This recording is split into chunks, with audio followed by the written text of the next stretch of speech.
Alt space menu, the one with the triangle by the side? Yep, I can. Yeah, can you all see that? Yeah. So what I'll do, if I turn this on, you should now get a little prompt on the right hand side that says raise hand. Can you all see that? Yeah, do you want to just give that a go? Whoopsies. Just to make sure it works for you. So if you click your raise hand. Is it raise a hand right here? Well, no, you have to click the little icon that says raise hand, so you don't actually physically raise your hand. Oh. Yeah, it turns blue. Yeah. Wait a second, I'll be right back. My friend's calling me. Sure, okay.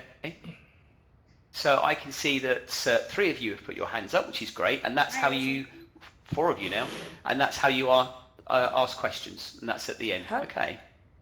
I got a question. Yeah, here's my hand. What do you want, an Oculus Go? But I don't know, right? I already have an Oculus Go. Right, okay, so I'm going to turn off that now. And get rid of those. Right, so guys, I'm going to mute you all now, okay? Okay. Fabulous. Right. Okay. I reckon we're good to go, Dylan. Is that okay? Yeah, sure. Lovely. Right. Okay. Well, welcome everybody. This session is part of the diversity track, and I'm one of the track leads. My name is Tim Jackson, and I actually teach computing in the United Kingdom. So that's my job. I'm actually a teacher. I'll tell you who Dylan is in a minute, but today's session is about queering virtual reality, a playful exploration of gender and sexual marginalization. Okay, so that's the title of today's presentation. And just a little bit more about Dylan. Dylan is a PhD candidate at the University of Calgary. And Dylan is a candidate in the learning sciences at the university, where they design and research virtual reality and multi-agent simulations for learning about social scientific issues. Dylan's individual and collaborative work has been exhibited at the National Music Centre of Canada, the Beakerhead Science and Technology Festival, TEDx Calgary, the Banff Centre for Arts and Creativity, and the Spark Science Centre. They also co-directed Creative Futures and Creative Futures 360 Degree in 2018, were a Fleck Fellow of the Banff Centre for Arts and Creativity in 2019, and also Dylan is a Oculus Launchpad 2019-2020 Fellow. Okay, so can we have some emojis please for Dylan? Yeah. Thank you very much. Dylan, so I shall move out of your way. Okay. And I shall hand over to you. Thank you. Great. Thank you very much. I'm very thankful to be here. This is a great opportunity. And I just want to acknowledge all of the organizers and volunteers that took a lot of work to make this event a possibility. So thank you to everyone who contributed to this. So there we go. So I'm a PhD candidate in my 4th year in the learning sciences at the University of Calgary, which is in Canada, Alberta, Canada. And I'm a researcher as well as a designer of virtual reality and multi-agent simulations.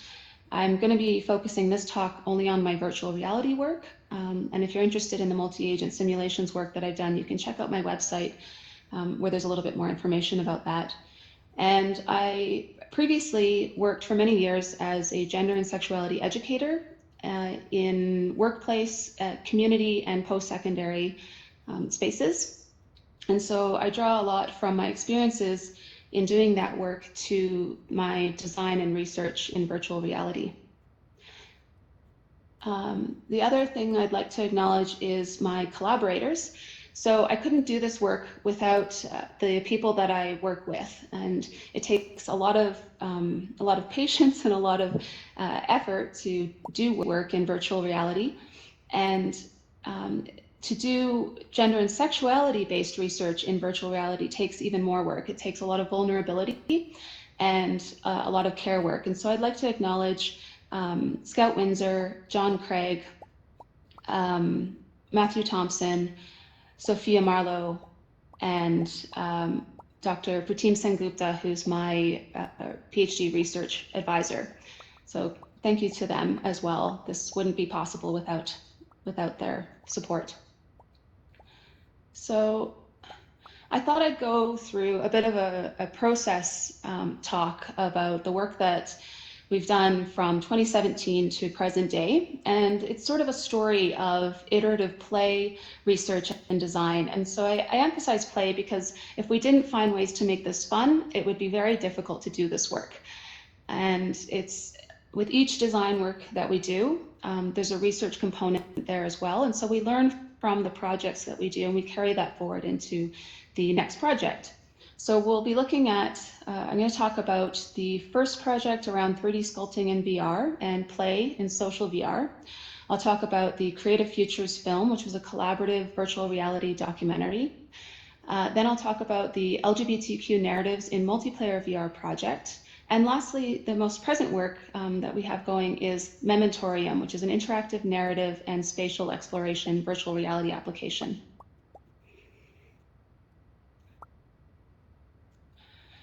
So the big question around that I'm exploring in my research is why use virtual reality for learning about gender and sexuality?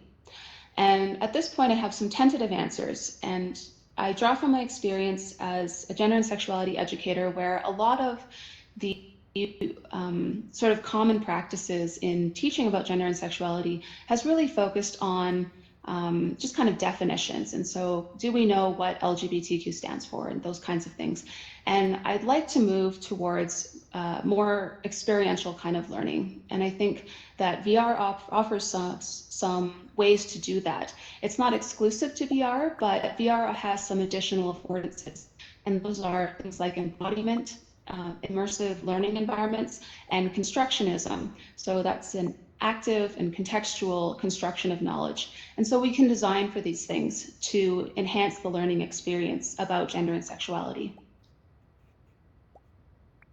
And I'd just like to say that for everyone who's joining us, there's going to be questions taken at the end.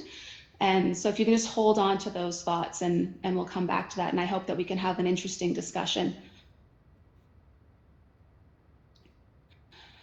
So the first work that we did started in 2017 and was actually published just in December 2019. It's a chapter called Queering Virtual Reality, and it's in the book Critical, Transdisciplinary, and Embodied Approaches in STEM Education. This work was a collaboration with our Science Center in their immersive media space. And we did it was a design study that was exploring research with friends into social VR and VR sculpting. And we wanted to just open up this question and think about, can we explore gender and sexuality in VR using creative tools? And what happens when we just start from that point? So we used two different forms of constructionist learning experiences. We were creating 3D sculptures of personally meaningful objects, and we used the Medium VR sculpting tool for that. And then also creating VR avatars in VR social media, and we used Facebook Spaces for that. And that no longer exists. It's being replaced, soon to be replaced by Facebook Horizons.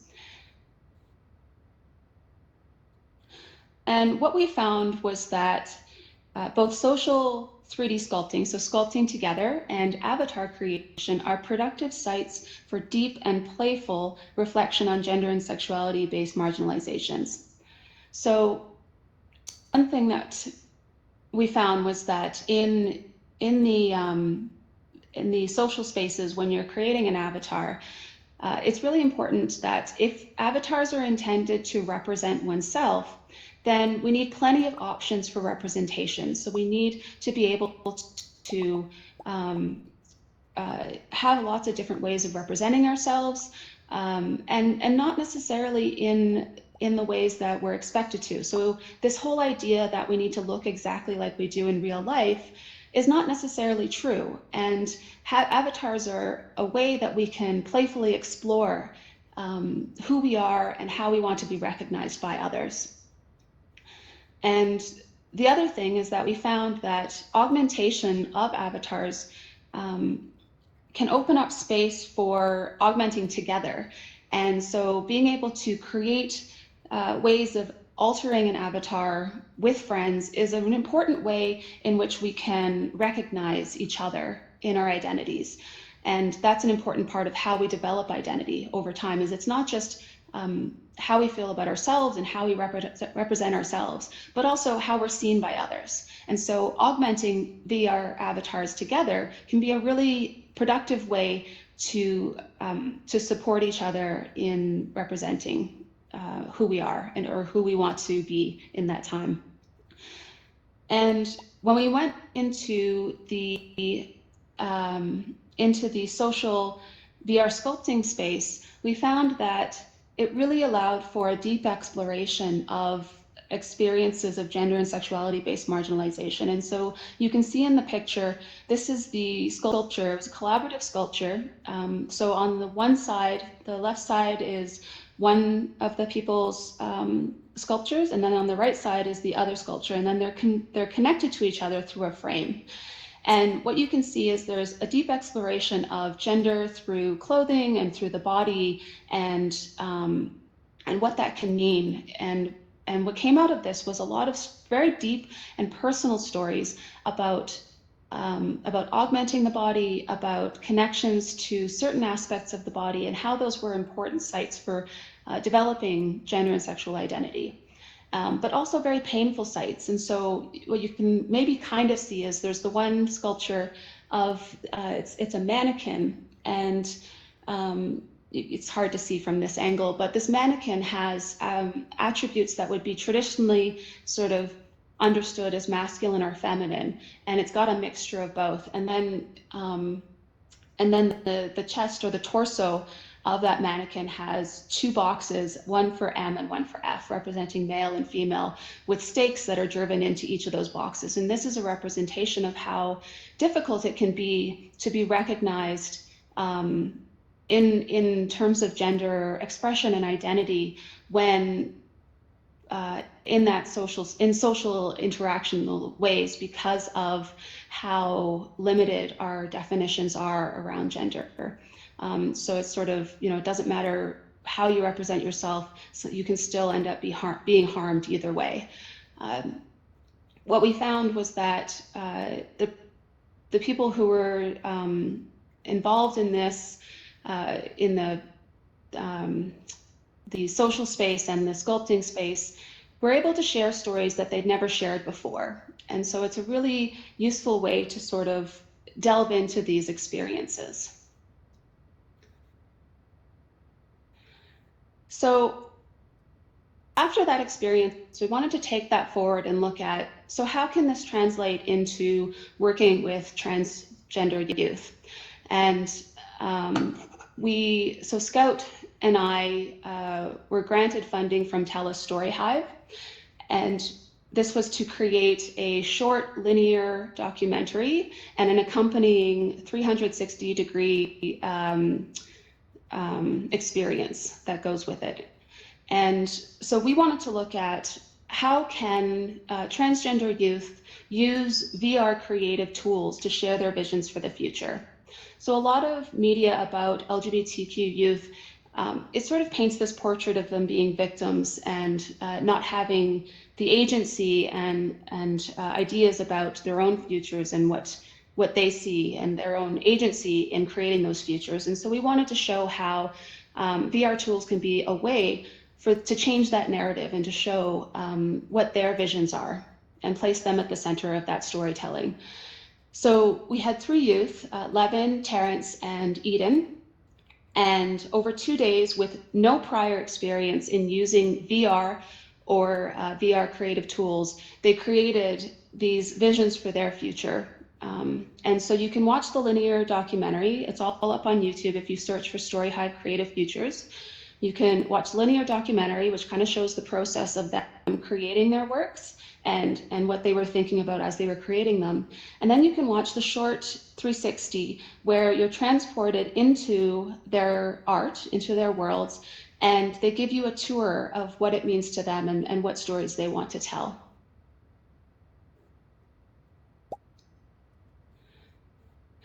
The next project that we moved forward with was the LGBTQ narratives in VR. And so this was a multiplayer experience. And we wanted to explore how the design of a learning environment can support intimate story listening as well as storytelling. And what we were sort of doing here was looking at how gender and sexuality are both embodied. So it's a bodily experience, both in how we represent each other, represent ourselves, and understand ourselves, but it's also a relational experience in how others see us. And so I wanted to explore how we can alter this dynamic and put people into non-humanoid avatars and see what kinds of conversations can come out of that sort of disembodied experience, while reflecting on experiences of gender and sexuality-based marginalization, which are deeply embodied experiences. So we used short-form storytelling and 3D sculptures, and people are transported into a sort of calming forest campfire scene where they are with one other person and listen to these stories, experience the artwork, and have conversations about how this, what they think about it, or what it might mean to them, or how it reflects on their own experiences. And we've shown this one at a number of different places, science centers, festivals. This picture is from a TEDx event. So we've shown it to lots of different people with different interests, and consistently what we found is that people were able to be playful in this space, and that opened up an ability to have these deeper conversations about gender and sexuality and how that related to them across different identities. It was so impactful that the majority of participants, when they came out of these experiences, wanted to continue these conversations. They wanted to keep talking with us about what it meant and how these stories related to what was going on in their workplaces, in their schools, and in their families. And so even though this was just a prototype and a very, small sort of experience with only 3 stories in it, it really elicited a lot of learning and a lot of deep conversations.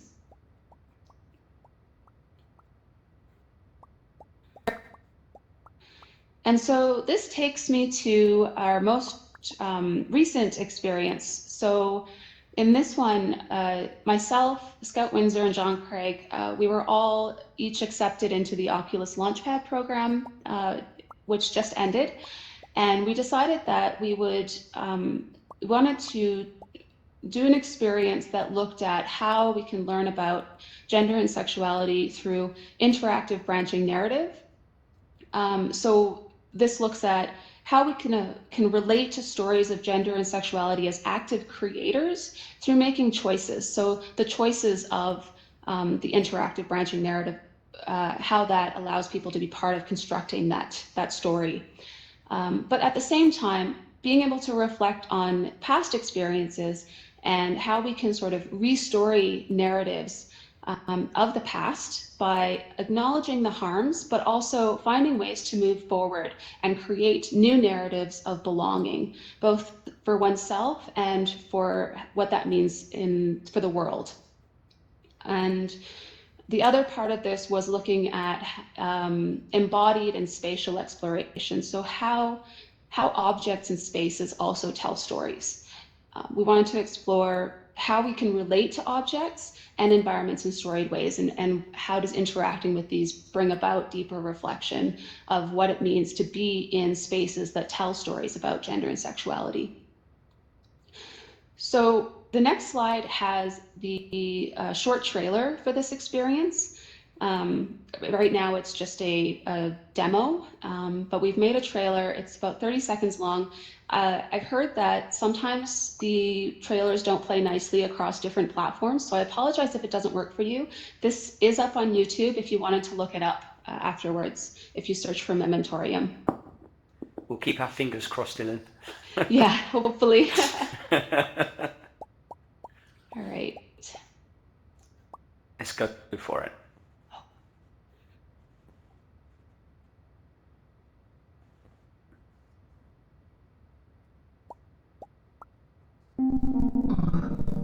Where Wait, this is my old room.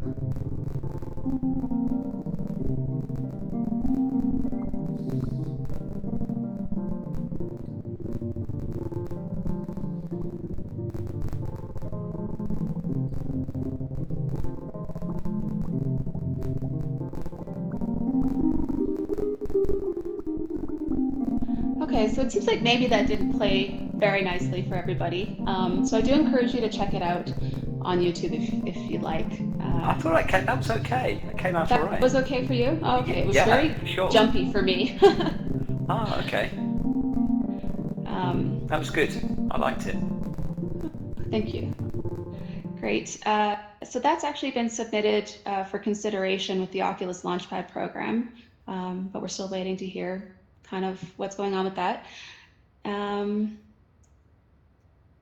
So in conclusion, coming back to those points that I had at the beginning around embodiment and immersive learning environments and constructionism, these are all sort of the threads that we've been trying to explore throughout, but from a perspective of learning about gender and sexuality. So if I can just sort of end off with some questions for maybe us to think about going forward in how we design VR, how we interact in VR, and what we sort of hope its future can become. So the first question I have is, how do we represent the body or the virtual body? And what does this mean for our avatars, our options that we have, and how does that affect the way that we can interact with each other? Second, how do we orient the virtual body in relation to objects and people? So this goes back to this idea of how objects and spaces also tell stories about gender and sexuality, but we don't always realize that that's the case. So maybe becoming more attuned to how that happens, and how that affects the kinds of interactions that we can have with spaces in virtual spaces. And lastly, how might we be reinforcing certain gendered ways of being in our design of avatars, in our design of learning environments, and in our design of interactions? So just the way that we are these virtual environments are shaped to produce certain types of interactions. And so how might we be reinforcing certain ways of interacting through that? And what are the possibilities to move outside of that and to open that space up? So next here, questions. Okay, that was really interesting. Can we have a round of applause, please, for Dylan? That was excellent. Thank you so much. That was a really interesting presentation. I think listening to the presentation, the thing that strikes me the most is how much work hasn't gone into this. You know, how much appreciation hasn't been made about gender stereotypes within the use of avatars, within the use of environments. And I think it's very easy to fall into that trap, isn't it? Say, oh, well, you know, girls always wear this type of clothes, this color, the guys always wear this. There's no recognition of third gender or gender neutral or even actually, well, what if we don't want the girls and boys to wear that stuff, you know? Mm-hmm. So I think, you know, you've raised some really, really interesting and very valid points that I don't think have really been taken seriously by any of the industries at the moment in recognition of gender representation. Do you think? I think there's a lot of variety across different applications, and I think it's, I mean, the first thing that I look for in any kind of avatar creation program, in terms of being attuned to gender and sexuality, is just, do they start you off by choosing from like boy avatar, girl avatar, right? And then, you know, you make that choice first, and then you're allowed to make further choices within that. And so, you know, not to pick on alt space, but that's where we are right now. And when it comes to the humanoid avatars, you have the option of sort of a smaller face or a very square face. And that's your first sort of way of enforcing gender binaries. Right. So there's a lot of work left to do, isn't there? There is, yeah. I mean, And that's just talking about gender. Yeah, absolutely. I mean, there's such a, I mean, you just touched on one or two areas today. It's such a broad area. There are so many different aspects that have to be taken into account, isn't it? And it's all about recognizing everybody's choice to be an individual and trying to represent that in some way. And I just think that at the moment, maybe we're also limited a little bit by the technology. I mean, if you look at the avatar creation, one of the audience was saying earlier on about, how do I change my avatar because I just look like a robot?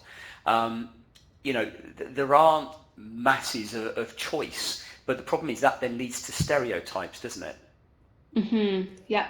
Yeah. And it's, I mean, being on the design side of making VR applications, I recognize how difficult it is to create more choices as well. You have to program in a lot more, and you have to provide more assets that allow for those kinds of differentiations. So No, it's not an it's not easy easy, is it? solution It's either. not easy. Yeah. And of course, there are Yeah. so many platforms. I mean, educators in VR are using 5 platforms for this conference, and each of them is designed in a different way. And not one of them has got it correct. But between all of them, there are some elements that are correct. It's a lot more Yeah. left to do, isn't there? There is, yes. Yeah. No, Yeah, and I I think think I your really want. research helps a lot. Oh, thank you. And I really want to emphasize the point that we're not going to solve it just by, 3D scans that sort of represent our bodies as they are in real life, because that also takes away options for sort Yeah, of representing ourselves in different ways. Yeah, and it's also choice of representation. You might look a particular way, but you might not want to choose to look that way. Yeah. Especially if you're not happy with the way you look or your own body. And I think it is all about individualism. It is about freedom of choice and freedom of expression as well, perhaps. So, okay, no, that was really interesting. Thank you so much. And let's have some more round of applause, please, for Dylan. Fabulous. Right. Okay, so are we okay to take questions, Dylan? Yeah. Yeah, brilliant. Okay, so if you'd like to ask a question, just use your hand up emoji. So that's on the emoji wheel. And if you'd like to use the hand up one, then we can sort of start asking people for their questions. So we have a question from Link. Is that right, Link? So if you'd like to ask your question, please. So the momentarium, is that what it was called? Mementorium, yeah. Oh yeah. So will other people ever be able to use that, or is that only for like you guys? Ideally, Is it like yeah, eventually. Yeah, so cool? right now it's just a demo, so it's not the full experience. There's still a lot to be made. We're Yeah. just at the start of it. Yeah. Okay, cool. Well, my friend Are you was talk- like, Are you talking about the yeah, name my itself, friend. Link? No, Or are you I meant just like the game, like if it'll ever be like released hmm to actually for people to play. That's the Yeah. hope. Yeah. I gotta get out of here because my friend is like, "Oh, Sean, go on, play with me," because he's calling me. Okay, well, Okay. I'll see you Thank you later. for coming. No problem, Link. Okay, thank you ever so much for that question. That was good. Just to remind you, it's the raise hand icon I need you to press, please, rather than the hands up emoji. The raise hand symbol, which is on the right hand side, it will turn blue when you press it, and that will tell me that you want to ask a question. Okay, right, now we have another question from EasyBoy66. Yeah, so right, Easy Boy, would you like to ask your question, please? Yes, I would. Moving further on into developing more virtual reality characters, like you said, definitely there should be more choices with who you can become and who you should be happy with. And it should be easier to change your character, and there should be like you said, there's like 2 like heads you can choose from, and I feel like there should be a lot more choices to that. Like there's a lot of things that you should take into consideration, and I'm just only listing a few of them off the list, but definitely take into more consideration sexuality and all that. I feel like you should be able to change the way that you look, and like you don't have to be your real self, but like that's obvious. But you shouldn't be unhappy with the way you look, and you should be happy with the way you look. That's pretty much all I have to say. No, that's a good point. Did Yeah, you want thank to you. comment on that, Dylan? Yeah, I mean, I think that's exactly the point is to just try and create more options, right? And allow people to really explore ways that helps them to feel more comfortable and to be able to sort of relate to other people in virtual worlds in different ways because of Yeah. changing the way that we Mhm. look. Yeah. And also like taking into consideration, like you guys said, platforms need to be definitely improved. That's probably one of the main things. Like not just like this game, not any other game. The platforms, they need to be improved themselves in the way you can design your avatars. Yeah, exactly. I really hope that we get there. I know that it takes a lot of work for that to happen. It does, yeah. And Yeah. you know, every single platform has to create its own tools for avatar creation. So it might take a while, but I really hope that people start to consider the importance of investing that time in that development. Yeah, it will take a long time, but yeah, I go would ahead. say, sorry, I was just going to say that I am aware that Altspace are actually developing new avatars at the moment. So there will be new style avatars coming out relatively soon. So do watch out for those, because I think they have been trying to listen to the community and say, well, actually, there is something we need to fine tune here, obviously, and it is all about this freedom of expression. So do watch out. There are new avatars coming. So hopefully that's a step forward, right? Yeah, that's Yeah, great. I'm yeah. glad to hear that. Yeah. And Right. Okay. moderators definitely Yes. send out a alert when that actually happens, because I would love to see that, and I would love to test them out. Well, thank you for letting me talk. You're very welcome. Thank you. In fact, one of our colleagues at the back, where's Jay? Jay, if you want to just wave? Is he up there? No, he's disappeared. He's told me that he's actually changed to one of the new gender neutral Tim, I'm right down avatars. here in front. Oh, sorry, my friend. Where are you? Yeah, Wave at me. this is actually Oh, there one you of are. our gender neutral avatars. So Yeah, I've seen boys and girls use those before. Yeah, so I think there is some movement to recognising freedom of choice, but again, there is a level of stereotyping there, isn't there? Yeah, and gender is very stereotypical, as most people know. Like, yeah, people say girls, oh, they like this color, and boys like this color, and it's like, Exactly. no, that's not true whatsoever. Exactly. And I think also you need to take into account sexuality as well. It's not just gender, it's Yeah. sexuality, and it's other freedom of expressions of choice as well, isn't there? Yeah, like That's excellent. Who do you want to be? Yeah. Okay. So thank you, E.T. Boy. Really appreciate Yeah. that. Thank you. That's a No good problem. question. Okay. Caitlin. Caitlin's here. Hi, I'm here. Where are you?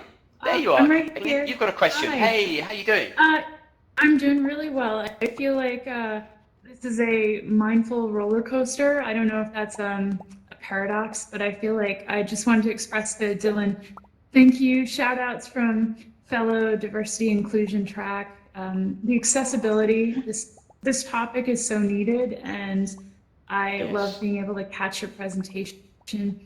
And I just wanted to ask you, if you were to, like, I guess I see the topic, like we were all saying, going so much within and beyond avatars. And if you were able to give a place like Facebook that's rolling out Horizon, like if you had, I don't know, a top consideration or top 3 pieces of advice that you'd want to give the people who are building those future spaces that are even bigger.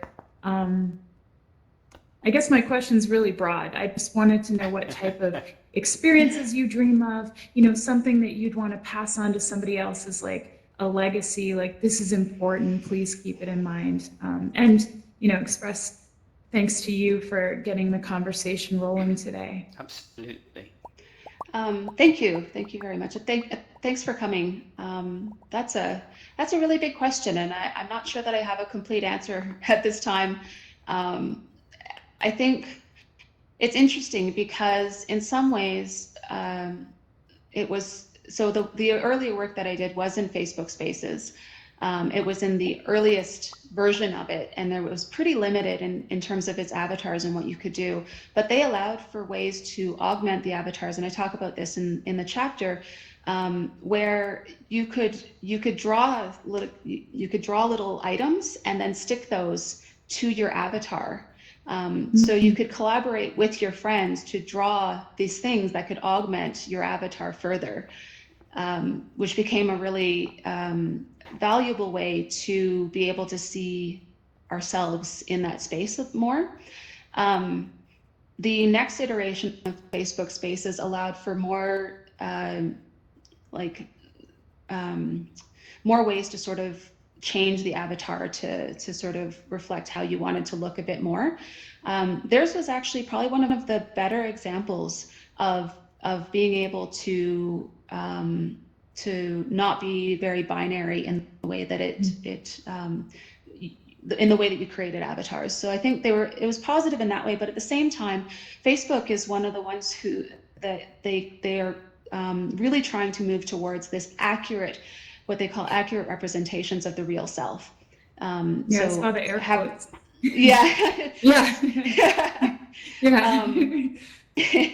And I think that can be very damaging for some people who it's not safe to represent themselves how they look in real life. It's not comfortable to represent themselves in that way.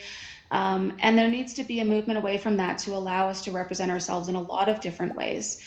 And that's just avatars. I mean, in terms of experiences and interactions, I really want to be able to have more ways to have collaborative co-creation. I think it's a really important tool. It allows us to change the spaces that we're in, to change the interactions that we can have with each other that are not so limited to what does the designer of that space want us to do. So allowing for sort of moving outside of the bounds of what they want us to do, and allow for serendipitous interactions and that kind of stuff. So I'd like to see more openness, more exploration, more co-creation, and maybe just slower paced kind of design and how we can be more reflective. Gosh, that speaks to my core. Thank you. I'll look forward to seeing that in essence as well, and hopefully your voice will be part of that creation process. Thank you. Thank you, Thanks so Caitlin. much. That was an excellent question and an excellent answer as well. Thank you so much. Okay, we have another question now from Life in Beta. Is that right? So Yes. If you would like to answer your question, please. Hi, I just want to say Hi. that I really appreciate the group and in general all space being so receptive to the queer community, because I don't know, I feel like I don't know how many I'm speaking for, but I feel like interacting with the LGBT community, it seems to be really focused on like partying, loud music, drinking, and these aren't necessarily things that I'm looking for. So I really appreciate that, it is like an alternative space. And I'm sure, that applies to the straight world as well. But I'm kind of curious to know, do you do any sort of A/B testing, or, how do you make decisions about the ways that you modify these spaces?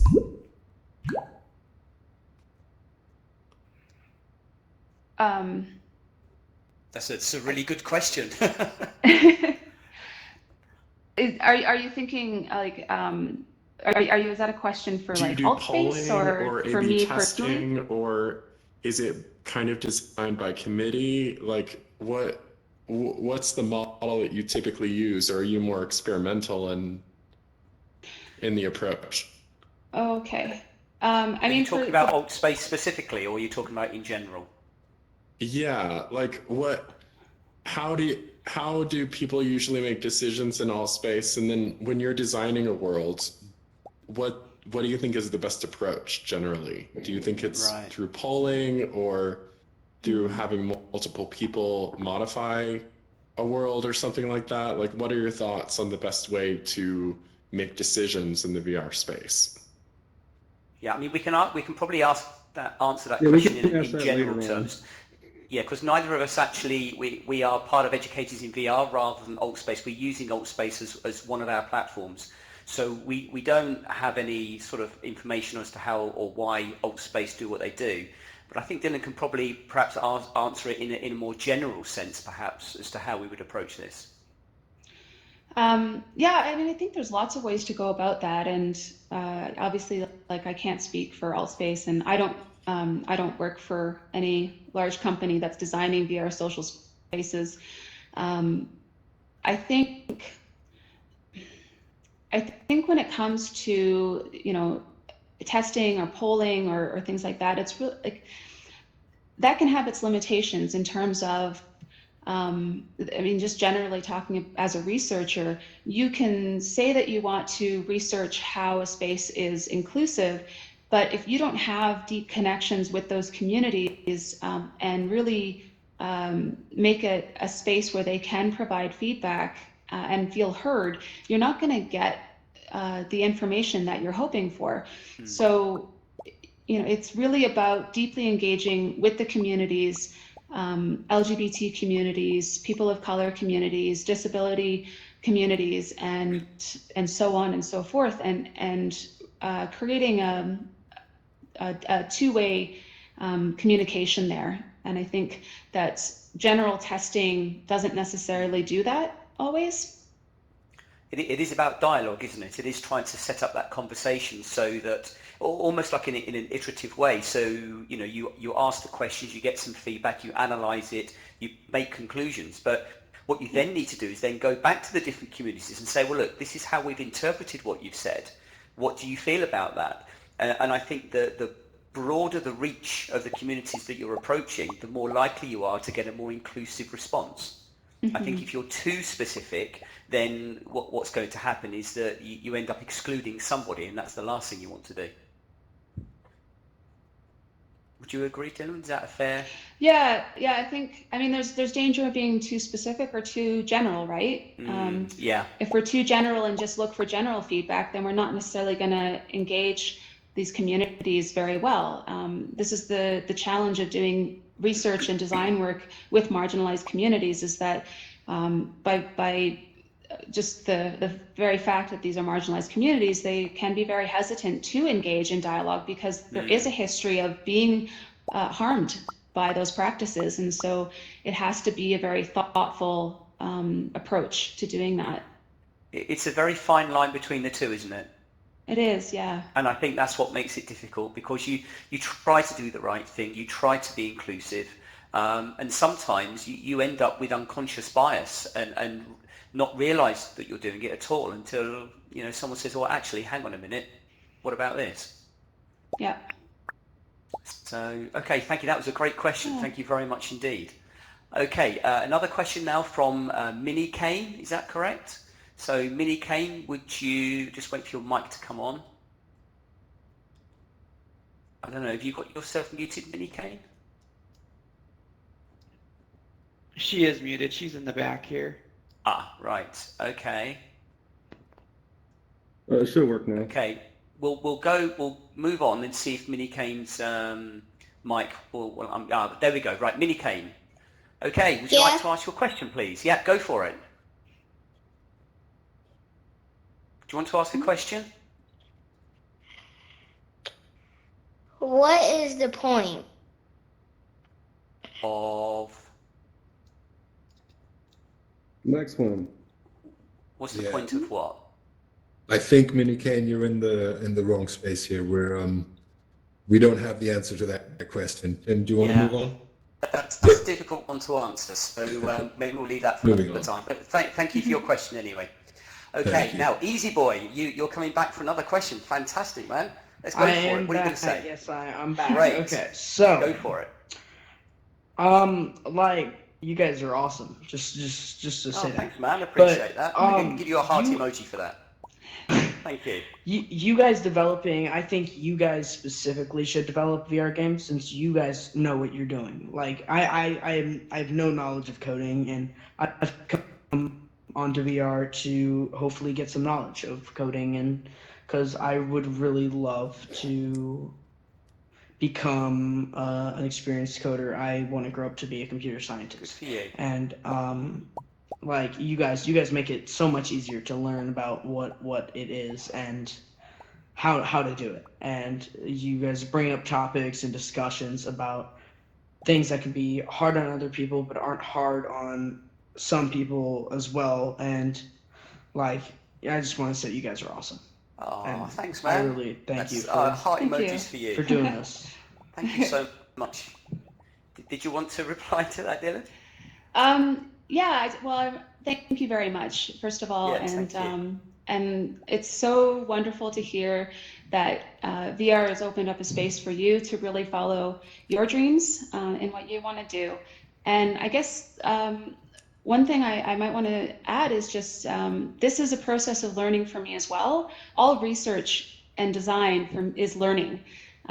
We make something, we research it, we try to learn from it, we may try to make something better.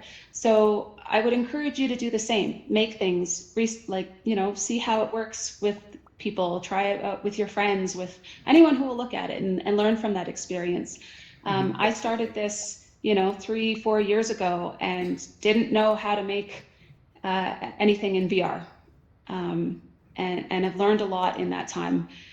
So I encourage you to just learn from your experiences. Yeah. Excellent. That's good advice. Mhm. Good advice. Thank you, Dylan. That's Thank something you, Tim. I tell my students an awful lot, actually, Easy Boy. Just keep practicing, just keep going, slog it out, just keep trying, because you learn from your mistakes, right? And if something Yes. doesn't quite work or it's not quite right, go back, have another go. Ask people. The more people you ask, the more feedback you get, and just go for it, man. Thank you Okay. guys. Thank you, Dylan. Thank you, Tim. You're very, very welcome. That's a fantastic question. Well done. Right, okay, I think that is all of our questions. We had loads of questions tonight. That was really good. Thank you so much, everybody, for being a fantastic audience. And Dylan, amazing. That was a fantastic lecture. Really enjoyed it. And Thank you. You brought up some really, really interesting points, and the audience were really capturing that and going with it. So that was awesome. Thank you so much. Can we have some clapping emojis and heart emojis, please, for Dylan? Oh, thank you very Yay. much, everybody. Thank you. I really appreciated the discussion. That was